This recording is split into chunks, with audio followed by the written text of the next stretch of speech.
ನಮಸ್ತೆ Karnataka digital book Kannada YouTube ಚಾನಲ್ಗೆ ಸ್ವಾಗತ ಸುಸ್ವಾಗತ.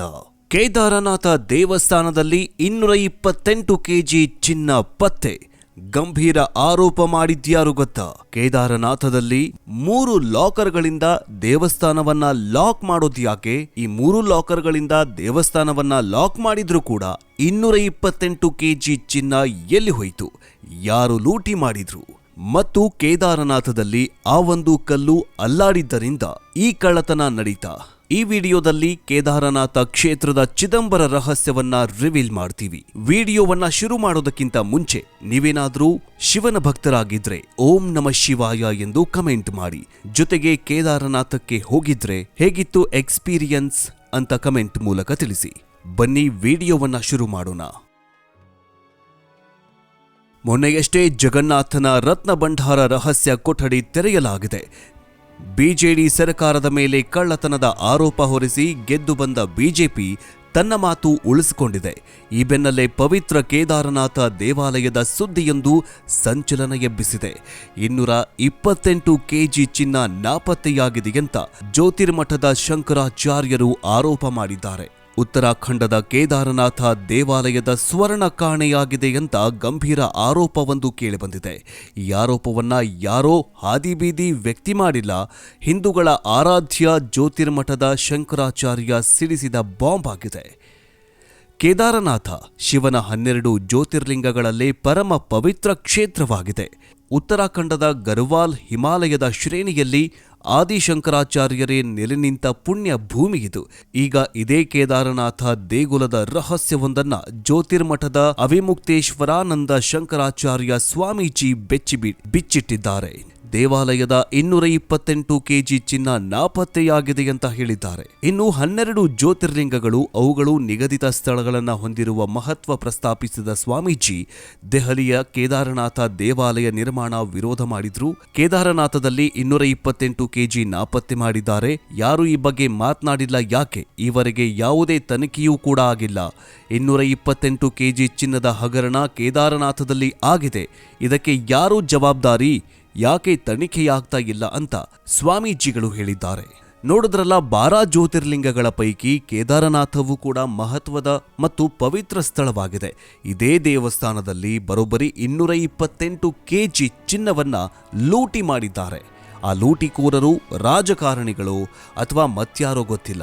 ಆದರೆ 228 ಕೆಜಿ ಚಿನ್ನ ಲೂಟಿಯಾಗಿದ್ದಂತೂ ಸತ್ಯ ಅಂತ ಸ್ವಾಮೀಜಿಗಳು ಆರೋಪ ಮಾಡ್ತಿದ್ದಾರೆ. ಹಾಗಾದ್ರೆ ಕೇದಾರನಾಥ ಕ್ಷೇತ್ರದ ಚಿದಂಬರ ರಹಸ್ಯವನ್ನ ಬಿಚ್ಚಿಡ್ತೀವಿ ನೋಡಿ.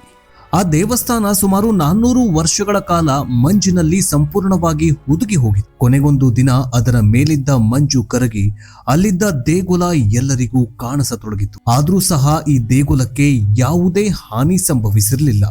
ಅದನ್ನ ನೋಡಿದ ತಜ್ಞರು ಹಾಗೂ ವಿಜ್ಞಾನಿಗಳು ಆಶ್ಚರ್ಯಚಕಿತರಾಗಿದ್ರು. ಅತ್ಯಂತ ಹಳೆಯ ಇತಿಹಾಸವನ್ನ ಹೊಂದಿರೋ ಈ ದೇವಸ್ಥಾನದ ದರ್ಶನ ಪಡೆಯುವುದಕ್ಕೆ ಮಾತ್ರ ಎಲ್ಲಿಂದಲೋ ಜನ ಬರ್ತಾರೆ. ಇದರ ದರ್ಶನ ಮಾತ್ರದಿಂದಲೇ ಮೋಕ್ಷದ ಎಲ್ಲಾ ಸಾಧನೆಯ ಸಿದ್ಧಿಗಳು ಸಹ ದೊರೆಯುತ್ತೆ ಎಂಬ ನಂಬಿಕೆ ಹಲವರಲ್ಲಿ ಇದೆ. ಆದ್ರಿಂದ ಈ ದೇವಸ್ಥಾನಕ್ಕೆ ಭಕ್ತರು ಸಾಗರೋಪಾದಿಯಲ್ಲಿ ಬರ್ತಾರೆ. ಮಹಾಭಾರತದ ಸಮಯದಲ್ಲಿ ಸಾಕ್ಷಾತ್ ಪರಶಿವ ಇಲ್ಲಿ ಪ್ರತ್ಯಕ್ಷನಾಗಿ ಪಾಂಡವರಿಗೆ ಸ್ವರ್ಗಕ್ಕೆ ಹೋಗುವ ದಾರಿಯನ್ನ ಸೂಚಿಸಿದ ಬಗ್ಗೆ ಉಲ್ಲೇಖಿಸಲಾಗಿದೆ. ಹಾಗಾದ್ರೆ ಯಾವುದು ಈ ದೇವಾಲಯ ಅಂತೀರಾ? ಶಿವನ 12 ಜ್ಯೋತಿರ್ಲಿಂಗಗಳಲ್ಲಿ ಒಂದಾಗಿ ಪರಿಗಣಿಸಲ್ಪಟ್ಟ ಹಿಮಾಲಯದ ಕಣಿವೆಗಳ ತಪ್ಪಲಿನಲ್ಲಿರುವ ಶ್ರೀ ಕೇದಾರನಾಥ ಮಂದಿರ. ರುದ್ರಪ್ರಯಾಗ್ ಎಂಬ ಸುಂದರ ಗಿರಿಶಿಖರದ ಕಣಿವೆಗಳಿಂದ ಕೂಡಿದಂತಹ ಪುಟ್ಟ ನಗರ ಹೊಂದಿದೆ. ಅದುವೇ ಕೇದಾರನಾಥ ಮಂದಿರ. ಈ ಮಂದಿರದ ಉಲ್ಲೇಖವು ಮೊದಲ ಬಾರಿಗೆ 7ನೇ ಶತಮಾನದಲ್ಲಿ ರಚಿತವಾದ ಸ್ಕಂದ ಪುರಾಣದಲ್ಲಿ ಬರೆಯಲಾಗುತ್ತೆ. ಇದು ಸಮುದ್ರ ತಟದಿಂದ 3548 ಮೀಟರ್ನಷ್ಟು ಎತ್ತರವಾಗಿದೆ. ಇದು 6 ಅಡಿ ಉದ್ದದ ಕಲ್ಲಿನ ಶಿವಲಿಂಗವನ್ನ ಹೊಂದಿದೆ. ಈ ದೇವಾಲಯದ ಮುಖ್ಯ ಪ್ರಾಂಗಣದ ಮುಂದೆ ನಂದಿಯ ವಿಗ್ರಹವೂ ಇದೆ. ಇದರ ಒಳಗೆ ಒಂದು ಪಿರಮಿಡ್ ಆಕಾರದ ಶಿವಲಿಂಗ ಇದೆ. ಇಂತಹ ಮನಮೋಹಕ ಶಿವಲಿಂಗವನ್ನ ನೀವು ಎಲ್ಲಿಯೂ ಕೂಡ ನೋಡೋಕ್ಕಾಗಲ್ಲ. ಅಂತಹ ಪಿರಮಿಡ್ ಆಕಾರದಲ್ಲಿರುವ ಶಿವಲಿಂಗವನ್ನ ಬರೀ ಕೇದಾರನಾಥದಲ್ಲಿ ಮಾತ್ರ ನೋಡಬಹುದು. ಹಿಮಲಿಂಗದಿಂದ ಆವೃತವಾಗಿರುವಂತಹ ಬೆಟ್ಟಗಳ ತಪ್ಪಲಿನಲ್ಲಿರುವ ಈ ವಿಶಿಷ್ಟವಾದ ದೇವಾಲಯದ ಸುತ್ತಲೂ ಅನೇಕ ಚಮತ್ಕಾರಿ ಸಂಗತಿಗಳಿವೆ. ಪ್ರಸಿದ್ಧ 4 ಚಾರ್ಧಾಮ್ಗಳಲ್ಲಿ ಒಂದಾದ ಕೇದಾರನಾಥ ಶಿವಾಲಯ ಅಸಲಿಗೆ ಈ ಕೇದಾರನಾಥ ದೇವಾಲಯಕ್ಕೆ ಇಷ್ಟು ಮಹತ್ವ ಬಂದಿದ್ದಾದ್ರೂ ಹೇಗೆ ಅಂತಂದ್ರೆ, ಮಹಾಭಾರತದ ಯುದ್ಧದಲ್ಲಿ ಕೌರವರನ್ನ ಸದೆಬಡಿದ ಪಾಂಡವರು ಆ ಪಾಪಕ್ಕೆ ಪ್ರಾಯಶ್ಚಿತ್ತ ಮಾಡಿಕೊಳ್ಳೋದಕ್ಕೆ ಮುಂದಾದ್ರು. ಅದಕ್ಕೆ ಶಿವನನ್ನ ಸಂಪ್ರೀತಗೊಳಿಸಲು ಆತನ ಆಶೀರ್ವಾದಕ್ಕೆ ಮೊರೆಯಿಡಲು ನಿಶ್ಚಯಿಸಿದ್ರು. ಆದರೆ ಪಾಂಡವರ ಘನಘೋರ ಪಾಪದ ಕೃತ್ಯದ ವಿರುದ್ಧ ಶಿವ ಸೆಟೆದು ನಿಂತಿದ್ದ. ಕೋಪೋದ್ರಿಕ್ತನಾದ ಶಿವ ಪಾಂಡವರತ್ತ ಮುಖಾನೇ ಮಾಡಲಿಲ್ಲ. ಶಿವನನ್ನ ಒಲಿಸಿಕೊಳ್ಳುವುದಕ್ಕೆ ಆತನ ಸಾಮ್ರಾಜ್ಯವಾದ ಹಿಮಾಲಯಕ್ಕೆ ತೆರಳುತ್ತಾರೆ. ಆದರೆ ಪಾಂಡವರಿಂದ ವಿಮುಖಗೊಂಡಿದ್ದ ಶಿವ ಸೀದಾ ಕೇದಾರ ಎಂಬ ಸ್ಥಳದಲ್ಲಿ ಕಣ್ಮರೆಯಾಗ್ಬಿಡ್ತಾನೆ. ಆದರೆ ಶಿವನ ಆಶೀರ್ವಾದ ಪಡೆದುಕೊಳ್ಳಲೇಬೇಕು ಎಂಬ ನಿಶ್ಚಯಿಸಿದ್ದ ಪಾಂಡವರು ಶಿವನ ಸುಳಿವನ್ನ ಅರಿತು ಕೇದಾರ ಜಾಗಕ್ಕೆ ಬರ್ತಾರೆ. ಕೇದಾರ ಜಾಗವು ಜಾನುವಾರುಗಳ ನೆಲೆಬೀಡಾಗಿತ್ತು. ಶಿವ ಇಲ್ಲೊಂದು ಉಪಾಯ ಕಂಡುಕೊಳ್ತಾನೆ. ಪಾಂಡವರ ಕಣ್ಣಿಗೆ ಬೀಳಬಾರದು ಅಂತ ನಂದಿ ರೂಪಧಾರಿಯಾಗಿ ಜಾನುವಾರುಗಳ ಮಧ್ಯೆ ನುಸುಳಿಕೊಳ್ತಾನೆ. ಪಾಂಡವರಿಗೆ ಏನೋ ಚಮತ್ಕಾರ ನಡೆದಿದೆ ಎಂಬುದು ಅರಿವಿಗೆ ಬರುತ್ತೆ. ತಕ್ಷಣ ದೈತ್ಯ ದೇಹಿ ಭೀಮ ಬೃಹದಾಕಾರ ತಾಳಿ 2 ಬೃಹತ್ ಬೆಟ್ಟಗಳನ್ನ ಮಾರ್ಪಡ್ತಾನೆ. ಈಗ ಸಾಮಾನ್ಯವಾಗಿ ಜಾನುವಾರುಗಳು ಸೈಲೆಂಟ್ ಆಗಿ ಬೆಟ್ಟಗಳ ನಡುವೆ ಅಂದ್ರೆ ಭೀಮನ ಕಾಲುಗಳ ನಡುವೆ ತಮ್ಮ ಅರಿವಿಗೆ ಬಾರದ ಹಾಗೆ ನುಸುಳುತ್ತವೆ. ಆದರೆ ಪರಮಾತ್ಮ ಶಿವ ಇದಕ್ಕೆ ತಲೆಬಾಗಿದ. ಶಿವನ ರೂಪದಲ್ಲಿದ್ದ ನಂದಿ ಭೀಮನಿಂದ ತಪ್ಪಿಸಿಕೊಳ್ಳಲು ಓಡಿ ಹೋಗ್ತಾನೆ. ಆಗ ಭೀಮ ನಂದಿಯ ಮೇಲೆ ಮುಗಿ ಬೀಳುತ್ತಾನೆ. ಆ ಸಂದರ್ಭದಲ್ಲಿ ಭೀಮ ನಂದಿಯ ಹಿಂಭಾಗದ ತ್ರಿಭುಜಾಕಾರವನ್ನ ಕೈಯಲ್ಲಿ ಹಿಡಿದುಕೊಳ್ತಾನೆ. ಆಗ ಕೊನೆಗೆ ತನ್ನನ್ನ ಹಿಡಿದು ತಮ್ಮ ಗುರಿಯನ್ನ ಸಾಧಿಸಿದ ಪಾಂಡವರ ವಿರುದ್ಧ ಕೋಪ ಶಮನ ಮಾಡಿಕೊಂಡು ಅವರ ಪಾಪಗಳಿಗೆ ಮುಕ್ತಿ ಕರುಣಿಸಲು ನಿಜ ದರ್ಶನ ನೀಡ್ತಾನೆ ಶಿವ. ಅದುವೇ ಕೇದಾರನಾಥ ಜಾಗದಲ್ಲಿ. ಮುಂದೆ ಲೋಕ ಕಲ್ಯಾಣಾರ್ಥ ಭೀಮನ ಕೈಗೆ ನಂದಿ ಸಿಕ್ಕಿದ ಜಾಗದಲ್ಲಿ ತ್ರಿಭುಜಾಕೃತಿಯ ಬೆನ್ನು ಹೊತ್ತ ನಂದಿ ರೂಪದ ಶಿವನನ್ನ ಪ್ರತಿಷ್ಠಾಪನೆ ಮಾಡಲಾಗಿದೆ. ಇಲ್ಲಿಂದ ಮುಂದಕ್ಕೆ ಪಾಂಡವರು ಹಿಮಾಲಯದ ಮೂಲಕ ಸ್ವರ್ಗದ ಹಾದಿ ಹಿಡಿತಾರೆ ಎನ್ನುವ ನಂಬಿಕೆಗಿದೆ. ಇನ್ನು ವಿಷ್ಣುವಿನ ನೆಲೆಯಾದ ಬದ್ರಿನಾಥವನ್ನ ಪವಿತ್ರ 4 ಧಾಮ್ಗಳಲ್ಲಿ ಒಂದು ಅಂತ ಪರಿಗಣಿಸಲಾಗುತ್ತೆ. ವಿಷ್ಣುವಿನ ಮತ್ತು ಲಕ್ಷ್ಮೀ ದೇವಿಯ ಆಶೀರ್ವಾದವನ್ನ ಪಡೆದುಕೊಳ್ಳುವುದಕ್ಕಾಗಿ ಭಕ್ತರು ಬದ್ರಿನಾಥ ಯಾತ್ರೆಯನ್ನ ಮಾಡ್ತಾರೆ. ಈ ಪವಿತ್ರ ಬದ್ರಿನಾಥ ದೇವಾಲಯದ ಬಾಗಿಲು ಎಷ್ಟು ಕೀಲಿಗಳಿಂದ ಒಳಗೊಂಡಿದೆ ಗೊತ್ತಾ?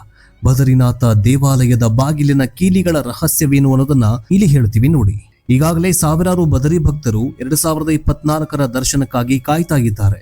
ಬದ್ರಿನಾಥವು 4 ಧಾಮ್ ಅಂದ್ರೆ 4 ಪವಿತ್ರ ಯಾತ್ರಾಧಾಮಗಳಲ್ಲಿ ಒಂದಾಗಿದೆ ಮತ್ತು ಇದನ್ನ ಭಗವಾನ್ ವಿಷ್ಣುವಿಗೆ ಸಂಬಂಧಿಸಿದ ಮುಖ್ಯ ಸ್ಥಳವಾಗಿದೆ.